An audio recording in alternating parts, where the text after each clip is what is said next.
One morning, Sherlock Holmes handed me a sheet of paper. "Look, Watson," he said. "can you explain this problem?" I looked at the paper. To my surprise, it was covered with a line of strange pictures. These pictures looked like little dancing men. "A child must have drawn these," I said. "Where did you get this piece of paper, Holmes?" "It arrived by post this morning," answered Holmes. "A man called Hilton Cubitt of Ridlingthorpe Manor in Norfolk sent it to me. Mr. Cubitt is coming to see me today." "There's a ring at the doorbell, Watson. Perhaps that's Mr. Cubitt now." A moment later, a tall gentleman entered the room. He had a handsome face with clear blue eyes and looked very strong and healthy. This gentleman shook hands with both of us. Suddenly, he caught sight of the strange drawings. "Here's a mystery, Mr. Holmes," he said. "What do you think of these drawings?" "They look like children's drawings," replied Holmes. "But why do you think they are important?" "I don't, Mr. Holmes. But these drawings are making my wife very frightened. That's why I've come to see you. I want to find out what they mean." Holmes held up the paper, so that the sunlight shone through it. It was a page torn from a notebook, and the markings on it looked like this. Holmes examined the paper carefully. Then he folded it up and put it in his pocket. "This is a most interesting and unusual case, Mr. Cubitt," he said. "Please, tell us your story from the beginning." The picture sequence from the cinema has finished. You can look at it once more if you want. "I'm not very good at telling stories," said Mr. Cubitt. "But first, I want to explain something. I'm not rich, but I come from a very old and well-known family. My family has lived at Ridlingthorpe Manor in Norfolk for nearly 500 years. Last year, while I was visiting London, I met an American lady called Elsie Patrick. Elsie and I became friends, and soon fell in love. I didn't know anything about Elsie's family or her past life, but I decided to ask her to marry me. The day before our wedding, Elsie spoke to me. "I've had some very sad things happen to me in my past life, Hilton. I've done nothing wrong, but I wish to forget my past. Please promise me you will never ask me anything about it. If you are unable to make this promise, then please go back to Norfolk and leave me." So, I promised Elsie I would never ask her anything about her past life. We've been married for a year now, and we've been very happy. During all this time, I've kept my promise. But one day, about a month ago, my wife received a letter from America. I saw the American stamp. She read the letter and her face turned white. Then she threw the letter in the fire. She said nothing, but from that time there's been a look of fear on her face. Mr. Holmes, my wife is a very good woman. I'm sure she's not done anything wrong in her past life. But Elsie knows I am very proud of my family. My family's long history is very important to me. She would never do anything to upset me. Perhaps that's the reason she's afraid to tell me her troubles." "Please go on," said Holmes. "Well," continued Mr. Cubitt, "yesterday morning a strange thing happened. I found this piece of paper lying on the sundial in the garden. At first, I thought it was a child's drawing. But when I showed the paper to Elsie, she fainted. Since then, she has seemed like someone in a dream, and there's terror in her eyes. I didn't know what to do. If I took the paper to the police, they would laugh at me. So I came to you. Mr. Holmes, please help me. I'm not rich, but I'll spend all my money to protect my wife from danger." I was sorry for Mr. Cubitt. He was a good man, and I saw that he loved his wife very much. Holmes did not speak for some time. "Mr. Cubitt, don't you think," he said at last, "you should ask your wife to tell you everything?" "But I promised Elsie I would never ask her about her past," replied Hilton Cubitt. "If she wants to tell me something, she will, but I will not ask her to tell me." "I'll be pleased to help you," said Holmes. "I believe there is a meaning in the pictures of the dancing men, but I need more information before I can say what it is. Go back to Norfolk. If there are any more pictures of dancing men, make a copy of them for me. If anything important happens, I'll come to Norfolk at once." The picture sequence from the cinema has finished. You can look at it once more if you want. During the next few days, Holmes was very quiet. Several times he looked at the paper with the dancing figures on it. Then, one afternoon, about a fortnight later, we had another visit from Mr. Cubitt. He seemed worried and tired. "My wife hasn't told me anything yet, Mr. Holmes," he said. "But I have more pictures of dancing men, and more important, I've seen the man who draws them. But I'll tell you everything that has happened. The morning after I visited you, I found another line of dancing men. They were drawn with chalk on the tool house which stands in the garden, near the house. I made this copy." Hilton Cubitt unfolded a paper and laid it on the table. "Excellent," cried Holmes. "Please, go on." "After I made the copy," continued Mr. Cubitt, "I cleaned off the marks, but 2 days later another drawing appeared. Here it is." Holmes was delighted. "We're beginning to get a lot of information," he said. "I decided to find out who was drawing these pictures," went on Hilton Cubitt. "So the next night I took my gun and sat beside a window which looks out onto the garden. At about 2 o'clock in the morning, my wife came into the room. She was wearing her nightclothes. She asked me to come to bed, but I refused. 'No, Elsie,' I said. 'I want to see who is drawing these pictures.' Suddenly, I saw Elsie's face turn very white in the moonlight. She was looking out of the window. I looked out of the window too. I saw something moving near the toolhouse. A dark figure came slowly round the corner of the toolhouse and stopped beside the door. Immediately, I picked up my gun. I wanted to run out of the house, but my wife caught me in her arms and held me back. By the time I got outside, the man was gone. On the toolhouse door was the same drawing I copied before. I looked everywhere, but I couldn't find the man. However, in the morning, when I looked at the toolhouse door again, I saw a second line of dancing men. This new line is very short, but I made a copy, and here it is." Hilton Cubitt gave another piece of paper to Holmes. I could see that Holmes was very excited. "Tell me," he said, "was this second line of figures separate from the first?" "It was on a different part of the door." "Excellent," cried Holmes. "This last drawing is very important. It makes me feel hopeful. Please, continue your interesting story." "I've nothing more to say," replied Hilton Cubitt, "except I was angry with Elsie for holding me back. I'm sure she knows who this man is and what these pictures mean. Now I must go back to Norfolk.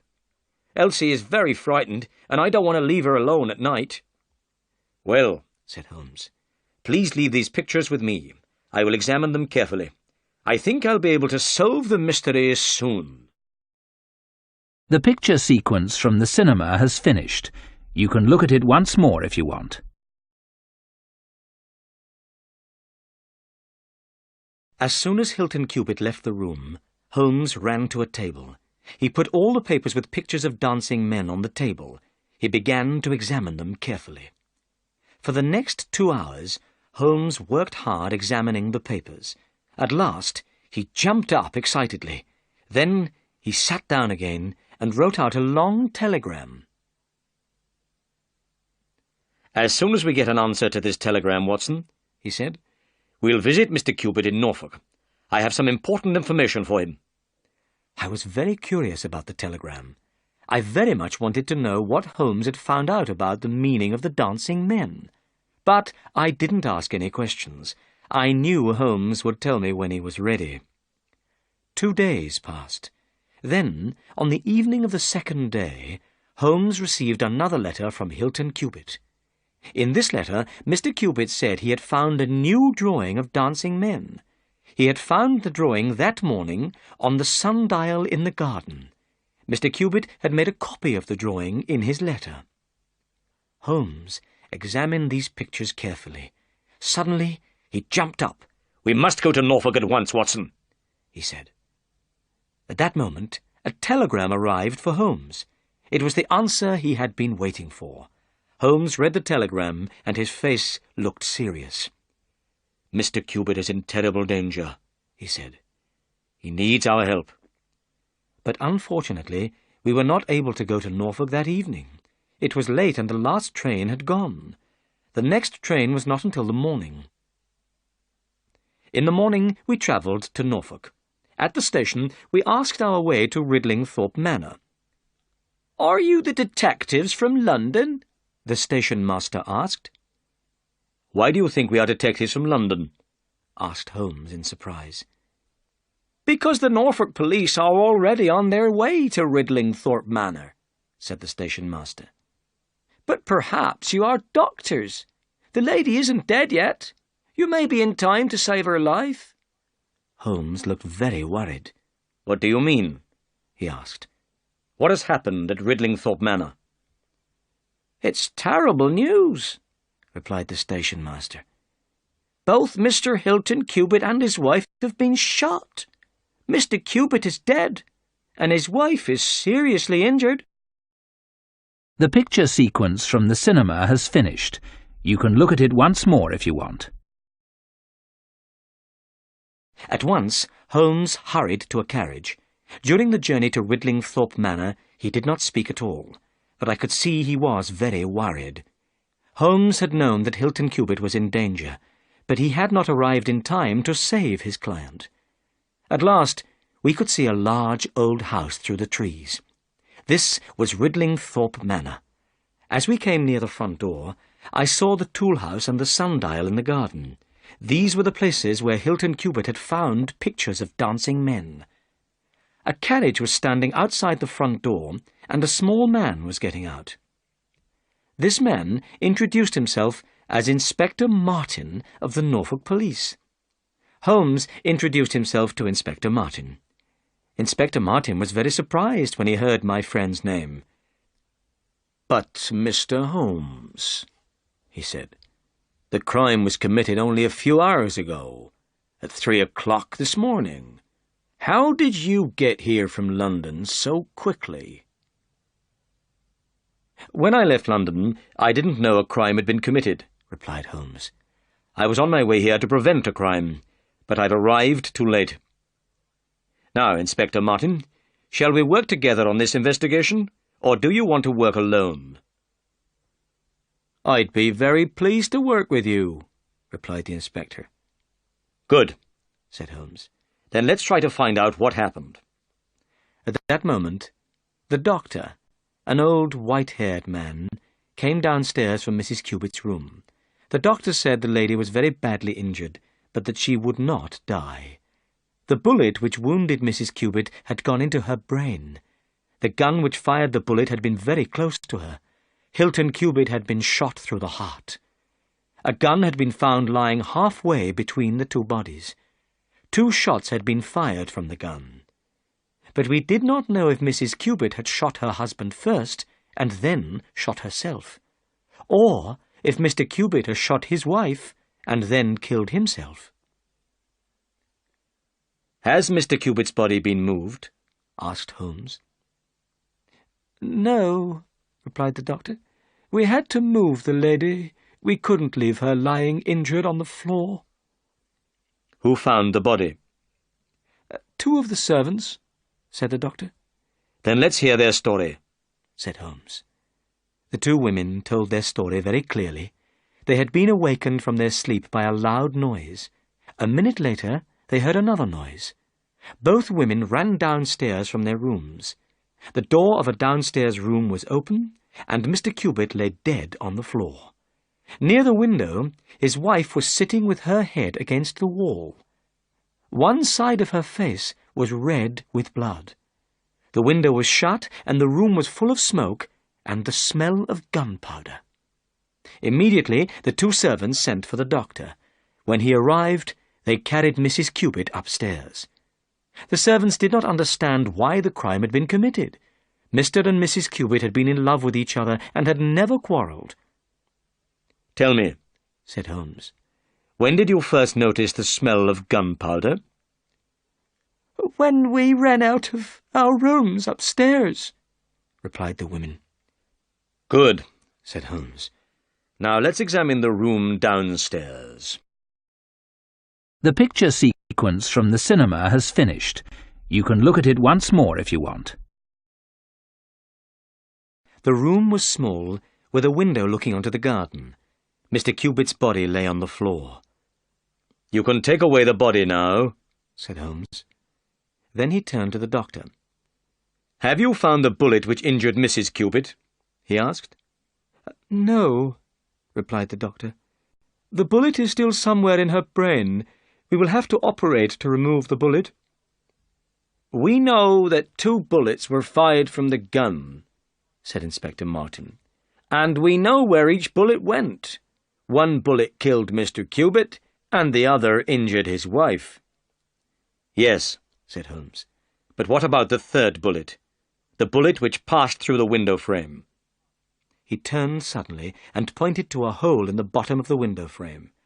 This hole was the exact shape and size of a bullet. "Wonderful!" cried Inspector Martin. "Then 3 shots were fired, not 2. A 3rd person was in the room." "But, Mr. Holmes, how did you know a bullet had passed through the window frame?" "Well," said Holmes, "you remember that the 2 servants smelt gunpowder as soon as they left their rooms?" "Yes," said the inspector. "But I still don't understand. The servants' rooms are upstairs, but the gun was fired downstairs. So the smell of the gunpowder must have been blown from this room to the rooms upstairs. Therefore the window must have been open. A 3rd person could have stood outside the window and fired through it. If somebody inside the room fired at this person and missed, the bullet would pass through the window frame." "I understand," said Inspector Martin. "But when the servants entered this room, they said the window was shut." "That was because Mrs. Cupid had just shut it," replied Holmes. "But what's this?" A lady's handbag was standing on a small table. I saw it was full of money. The money was tied together.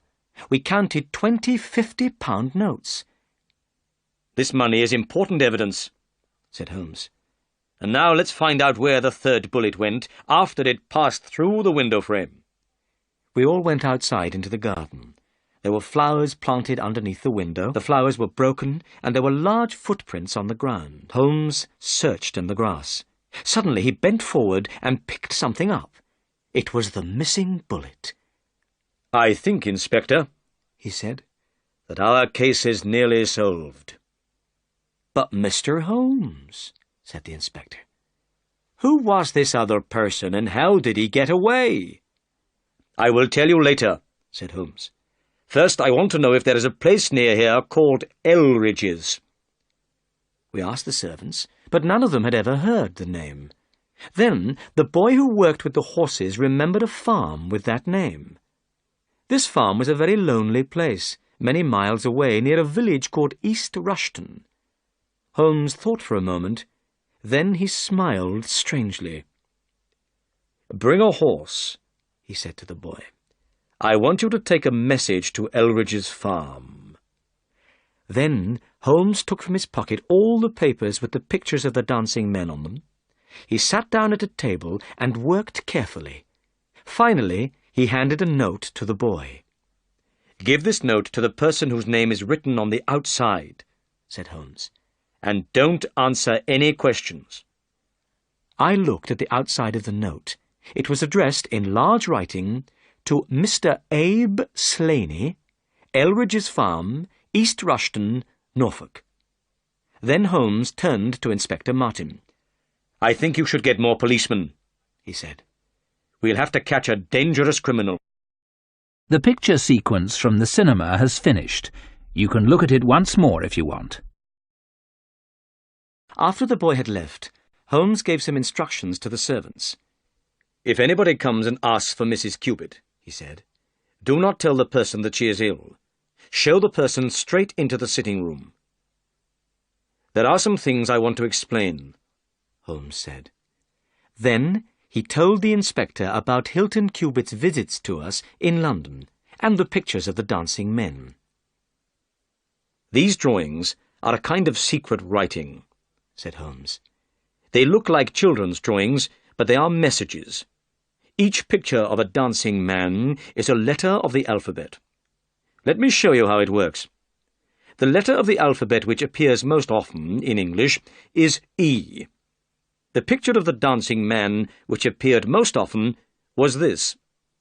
So I knew that this picture was E. Some of the dancing men were holding flags. I guessed that a figure with a flag was the last letter of a word. But how did you find out what the other pictures meant? I asked. On Hilton Cubit's second visit, went on Holmes, he brought 3 different messages with him. The last message was this. In this message there was no flag, so the message had to be one single word. What could it be? The word had 5 letters, and the second and fourth letters were E. It might be sever, or lever, or never, but the most probable of these words was never. So I knew these pictures were N, V, and R. Excellent, Holmes, I cried. What did you do next? Well, said Holmes, I knew Mrs. Cubit's first name was Elsie. I noticed that there was another word which had 5 letters and began and ended with E. So I guessed that these probably were L, S, and I. In one message, the word Elsie was written twice. In this message, the word before Elsie had 4 letters and ended with E. I guessed the writer was asking Elsie to do something. So, now I looked for an English word of 4 letters ending in E. The best word I could think of was come. So, now I knew that these were C, O, and M. Then I looked again at the first message which Hilton Cubit brought us. I used the figures holding flags to divide the message into words. I wrote out the message, putting dots for the letters I didn't know. Dot M, dot E-R-E, dot E, S-L dot N-E dot. The first missing letter had to be A, and the second letter had to be H.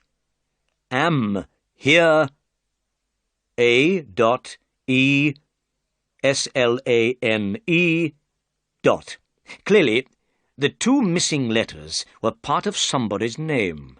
So, it must be Am here Abe Slaney. Then I looked at the second message again. This message worked out like this. A dot E-L-R-I dot E-S. Here I worked out that the missing letters could be T and G. At Elridge's. I decided to find out if there was a place near Ridlingthorpe Manor that was called Elridge's. If there was, then I knew that this was where the writer of the messages was staying. Inspector Martin and I looked at Holmes. It was wonderful how my friend had found out the meaning of the dancing men. "What did you do then, Mr. Holmes?" asked the inspector. I guessed that Abe Slaney was an American. Abe is an American name, and Mrs. Cupid had recently received a letter from America. This letter had upset her very much. So I sent a telegram to a friend in the New York police, asking about Abe Slaney. This was the reply: "The most dangerous crook in Chicago." The same evening, I received Hilton Cupid's final message. The message worked out like this: Elsie dot R.E. dot A.R.E. to meet thy G.O. dot. Clearly, the missing letters had to be P and D. Elsie, prepare to meet thy God. I knew the Cupids were in terrible danger. Abe Slaney was saying he was going to kill Mrs. Cupid, so Dr. Watson and I hurried immediately to Norfolk. But unfortunately, we were too late. Hilton Cupid was dead. "But what about Abe Slaney, Mr. Holmes?" asked Inspector Martin.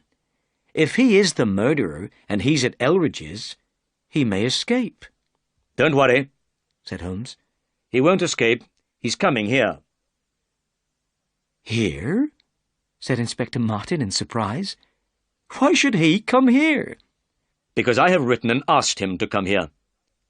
Holmes stood up and walked to the window. "Look! Here he is." The picture sequence from the cinema has finished. You can look at it once more if you want. A man was coming up the path. He was tall and handsome, with a large black beard. The front doorbell rang loudly. "Hide behind the door," said Holmes quietly. "This man is very dangerous, and we must be careful." We waited in silence for a minute. Then the sitting-room door opened, and a man stepped into the room. At once, Holmes put a gun against his head, and Inspector Martin put handcuffs on his wrists. The man looked at us. His black eyes looked angry. "I received a note from Mrs. Cupid," he said. "Where is she?" "Mrs. Cupid is badly injured," replied Holmes. "Her life is in great danger." The man cried out. He sat down on a chair and put his face in his hands. "I didn't know she was injured," he said. "I shot her husband when he tried to kill me, but I would never injure Elsie. I love her more than anything in the world." Suddenly the man looked up. "Wait," he said. "If Elsie is badly injured, who wrote this?" He opened his hands and threw a note onto the table. "I wrote it to make you come here," said Holmes. "You wrote it? But how could you know the meaning of the dancing men?" "I worked out what the figures meant," replied Holmes. "But now, tell us your story." "All right," said the man. "If Elsie dies, it doesn't matter what happens to me. My name is Abe Slaney, and I've known Elsie since she was a child. Her father was head of a gang of crooks in Chicago, and I was a member of the gang. Elsie's father thought of the secret writing of the dancing men. The members of the gang used it to send messages to one another. Elsie and I were engaged to be married, but Elsie hated her father's business, and she didn't want to be married to a criminal, so she ran away to England. She met and married this Englishman, Hilton Cupid. I wrote to Elsie, but she didn't answer my letters. In the end, I came to England and stayed at Elridge's farm. I knew Elsie understood the pictures of the dancing men, so I left messages where she would see them. In the messages, I asked her to come away with me, but her only answer was, 'Never.' Then Elsie wrote me a letter. She said she would meet me at 3 o'clock in the morning, when her husband was asleep. She brought money with her. She offered me the money and asked me to go away. I became angry and tried to pull her through the window. Just then, her husband rushed in carrying a gun. He fired the gun at me and missed. At the same moment, I shot at him, and he fell down dead. I ran across the garden. As I ran, I heard the window shut behind me. I've told you the truth, gentlemen.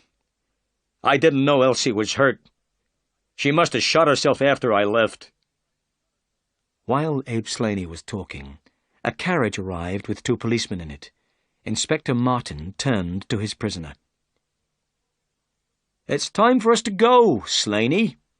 Goodbye, Mr. Holmes. I hope I'll work with you again one day." As the carriage drove away, I saw the note which Abe Slaney had thrown on the table. This was what Holmes had written.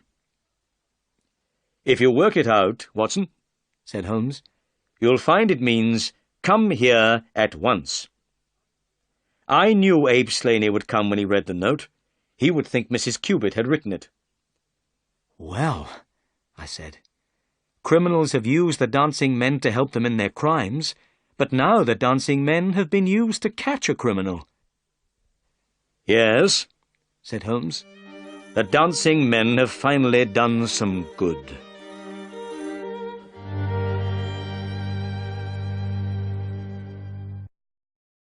The picture sequence from the cinema has finished. You can look at it once more if you want.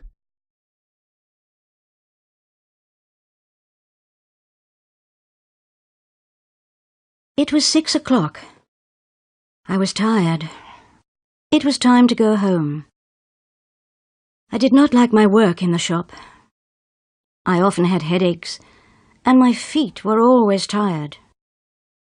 The streets were hot and busy. Everybody was going home. Their faces looked sad. I passed a flower shop. It was dark and quiet. The flowers smelled sweet, and their leaves were wet. I stopped. I looked in my purse. I had a little money. I went into the shop and bought a bunch of flowers. At home, I put the flowers in a vase. They looked beautiful. I put the vase on the table. I began to make supper. My father came in. "Where's my food?" he said.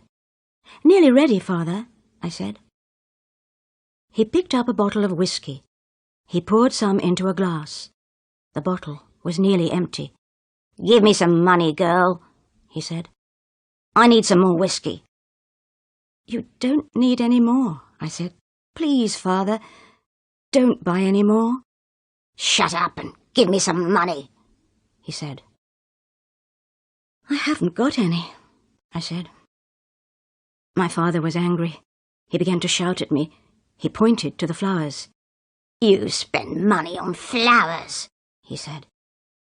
He picked up the vase and threw it on the floor. The vase broke. My father went out and shut the door with a bang. He will get money from a friend, I thought. He will come home drunk again tonight. I picked up the broken flowers and threw them away. Somebody knocked at the door. I did not want to open it. It isn't a friend, I thought. Nobody comes here now. The person knocked again and called my name. I opened the door. It was the old man from next door. "Come in, George," I said. Old George came in and sat down. "I heard your father," he said. "You poor girl. Can I help you?" I wanted to talk to old George. "What can I do?" I said. "Father drinks whiskey all the time. He hasn't got a job. He takes all my money and spends it on drink. Today I bought some flowers. He was angry. He broke the vase. Sometimes I hate him." "Do you like flowers?" asked old George. "I love them," I said, "but they cost a lot of money." "Why don't you grow some on your balcony?" "Grow flowers?" I asked. "I'll show you," said old George. "I was a gardener once." The next day I came home quickly from work. George was waiting outside his flat. "Come and see," he said. I went inside the old man's flat. He had some flower pots and some packets of seeds. George and I carried the flower pots into my flat. We filled them with earth and planted the seeds. We put the pots on the balcony.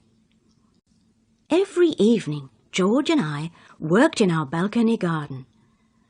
George taught me a lot about flowers. He talked about different flowers, about their colour and beauty. I was happy in my garden.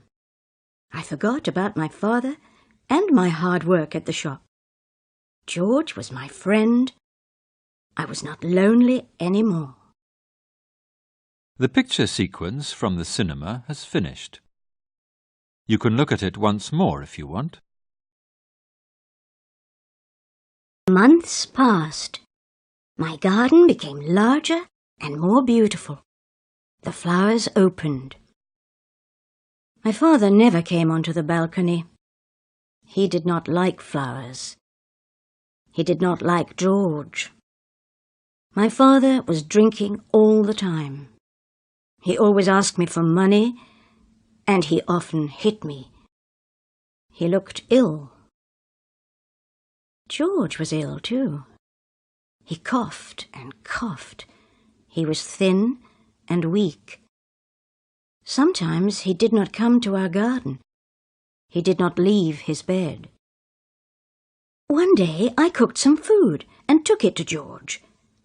He was lying in bed. He did not turn and smile at me. He did not move. I went closer to him. His eyes were open. I touched his hand. It was cold. He was dead. I went back to our flat. My father was there. He was waiting for his supper. George is dead, I said. I began to cry. He was kind to me.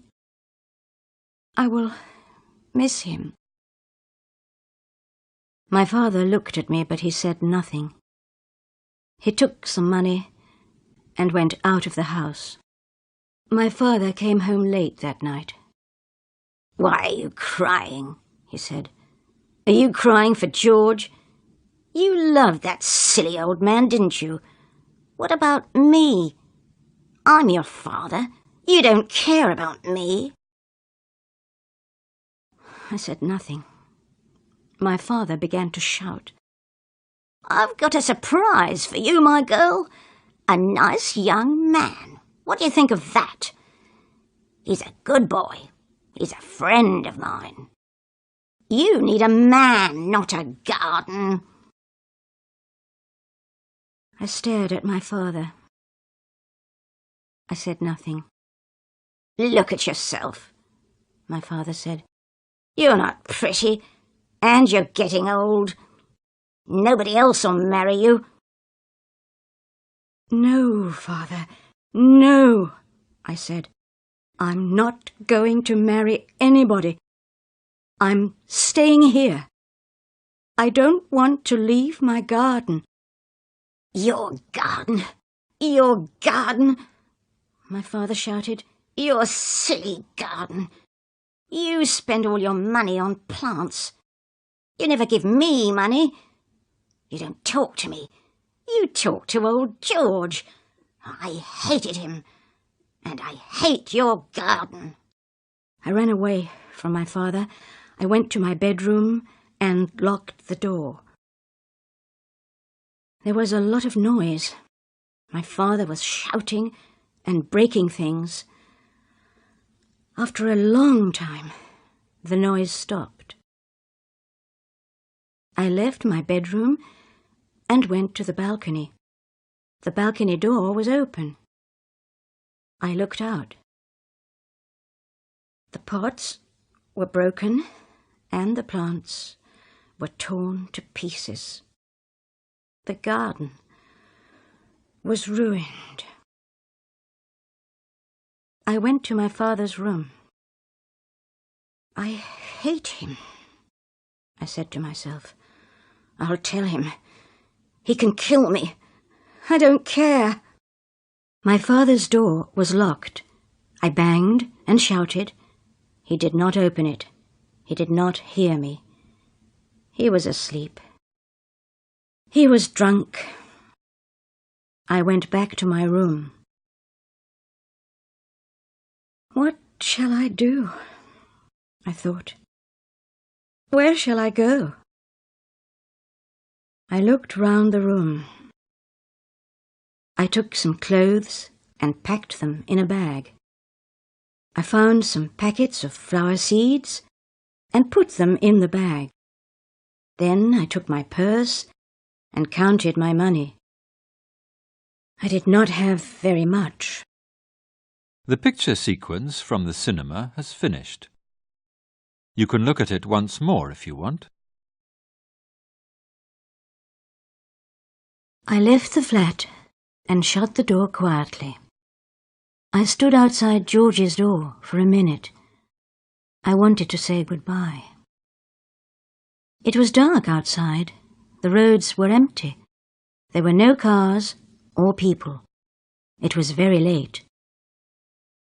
I must leave the town, I said to myself. I must go to the country. Perhaps I can work in a garden. Some hours later, morning came. People were going to work. There were some cars on the road. A bus came along. It stopped near me. I climbed onto it. On the bus I fell asleep. Then somebody touched my arm. I woke up. "The bus stops here," a man said. "You must get off." I got off the bus and looked round. I was in a small village. The town was far away. I was hungry. I went to a cafe and sat down. I bought some bread and tea. Now I had very little money. I must find work, I thought. I spoke to the waiter. "Can you help me?" I asked him. "I don't know this place. I need work. I can work as a gardener. Who can give me a job?" The waiter thought for a moment. "There's Mrs. Jack," he said. "She's got a market garden. Perhaps she can help you." Mrs. Jack's market garden was 2 miles away. I was very tired, but I walked fast. The garden was on the side of a hill. There was a notice over the gate. Jack's Garden. Fresh vegetables and fruit for sale. I stood at the gate and looked inside. I saw a long line of greenhouses and a field of fruit trees. There was a small house behind the field. I liked the place. The picture sequence from the cinema has finished. You can look at it once more if you want. A woman came out of the house. She saw me at the gate and came up to me. "Who are you?" she said. "What do you want?" "Can you give me a job?" I asked. "No work here," said the woman. She turned and walked away. Suddenly, she stopped and came back. "Wait a minute," she said. "We have a new greenhouse. I'll need some help. Come with me." I followed Mrs. Jack to the house. She asked me many questions about plants and gardening. I knew the answers. Old George was a good teacher. "I'll give you a job," said Mrs. Jack. "You can start today." She smiled for the first time. Mrs. Jack gave me a room in her house. I worked hard for her, and I loved the work. I liked the country. I liked the fresh air and the sunshine. I did not think about my father, but I often thought about George. Mrs. Jack was kind. She paid me well for my work and gave me good food. But I did not like her son Harry. He was a big man with thick glasses. He did not talk much or smile. He watched me all the time. His eyes followed me. One day I was working in the new greenhouse. I was watering the tomatoes. I'm safe here, I thought to myself. I'm far away from my father and his friend. I heard somebody behind me. I turned round. It was Harry. He took my hand and smiled at me. "I like you," he said. "You're a nice girl." I pushed Harry away. "Go away," I said. "Don't touch me. I hate men. You're all the same. You drink and fight and break things. Leave me alone." I ran out of the greenhouse. I wanted to be alone. After that day, Harry did not look at me. He did not speak to me. I was glad. One day I had an idea.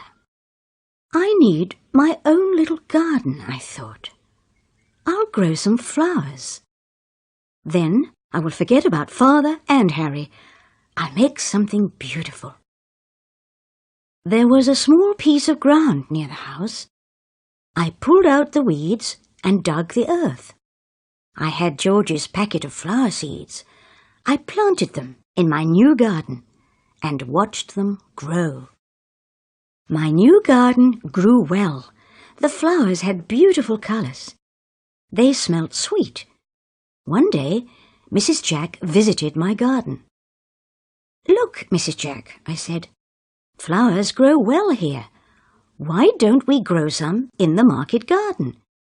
You sell fruit and vegetables. We can sell flowers too. You can make more money." "That's a good idea," Mrs. Jack said. "It's your idea, and you can do the work. But where will you sell the flowers? There's no flower shop here." I remembered the flower shop in the city. It was near my father's flat. I bought my first bunch of flowers in that shop. Next day, I got up early. I picked some of my best flowers. I took the bus to the city. In the city, the streets were hot. The people looked tired. Life is better in the country, I thought. The people in the country are happier.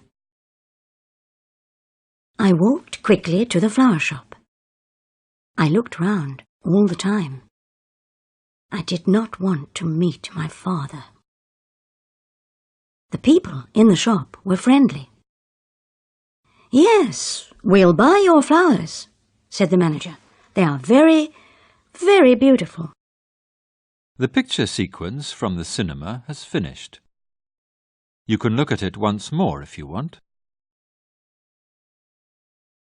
I was pleased. I thought of Mrs. Jack and my garden in the country.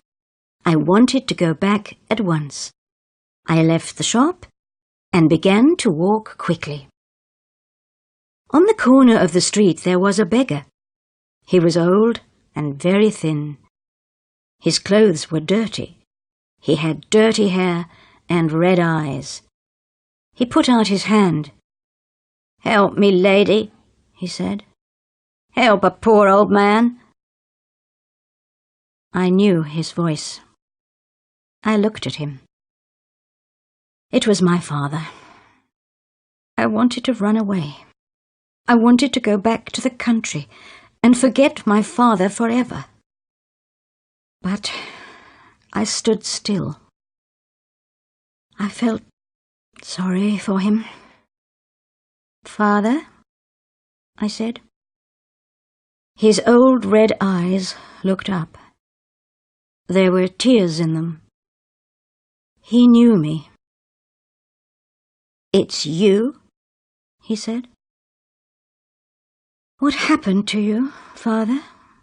I asked. "You ran away," he said. "You left me. I was ill for a long time. I was lonely without you. I was a bad father, but you were always a good daughter. You worked hard. I took all your money and sometimes I hit you. I broke up your garden. Don't talk about it, Father, I said. I wanted to buy whiskey, he said, but I didn't have any money. My friends left me. They didn't want me anymore. Now I'm a lonely old man. I stand here and beg. Sometimes people give me a little money.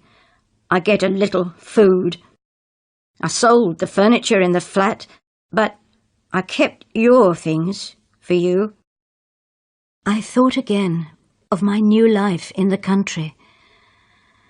I felt all round me the sadness of the city. I took my father's arm. "Come on, Father," I said. "We're going home." There was not much furniture in the flat. There were dirty cups and plates in the kitchen. There was a bad smell of dirt and old food. I looked round sadly. My father saw my face. "Everything is dirty," he said. "I can't clean the flat. You made everything nice. I needed you here." I did not say anything. I went to my room. Everything was the same. I thought of my last night at home.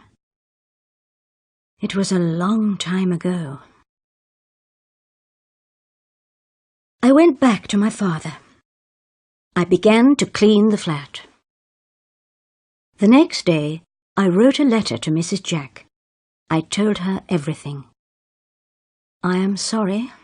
I cannot work for you any more," I wrote. "I must stay here and look after my father." I began my old life once more. I took my old job again. I came home every evening and cooked for my father. I did not make my garden again. I felt too sad. My father was very different now. He did not drink any more. He looked much older. He talked to me kindly. But he lived in the past. Sometimes he talked to my mother. But my mother was dead. She died a long time ago. One evening, somebody knocked on the door. I opened it. It was Mrs. Jack's son, Harry. He was holding a large bunch of flowers. They were flowers from my little garden in the country. The picture sequence from the cinema has finished. You can look at it once more if you want. "We're selling flowers to the flower shop now," he said. "I bring them to the city every week. But these are for you." He gave me the flowers and left quickly. The flowers were beautiful. "I'll make my balcony garden again," I thought. I worked on my garden every evening. Soon flowers began to grow on the balcony again. My father liked the garden. He sat all day on the balcony. Sometimes he slept. Sometimes he talked to himself. Harry came every week and brought me flowers. He never spoke. He gave me the flowers and went away. "Come in and have a cup of tea, Harry," I said one day. He came in and sat down quietly. "Come and see my balcony garden," I said. My father was sitting on the balcony. Harry sat down beside him. I went to the kitchen and made some tea. I heard their voices. They were laughing. I was happy. The old man needs a friend, I thought. Harry was kind to my father. They talked and laughed. I watched them. I was wrong about Harry, I thought. He is kind and gentle. Every week, Harry came to the flat. He and my father became friends. My father loved his visits. I often looked at Harry. Behind the thick glasses, his eyes were kind and gentle. He often smiled now. I saw other things too. I saw his kindness to my father. I saw his love for flowers. One day I was watering the plants in my balcony garden. My father was asleep in the sun. Harry came up to me. He put his arms round me. "I want to ask you something," he said. "Yes, Harry," I said. "I'm listening." But Harry said nothing. I looked at his eyes. I understood. "It's all right, Harry," I said. "The answer is yes." The picture sequence from the cinema has finished. You can look at it once more if you want.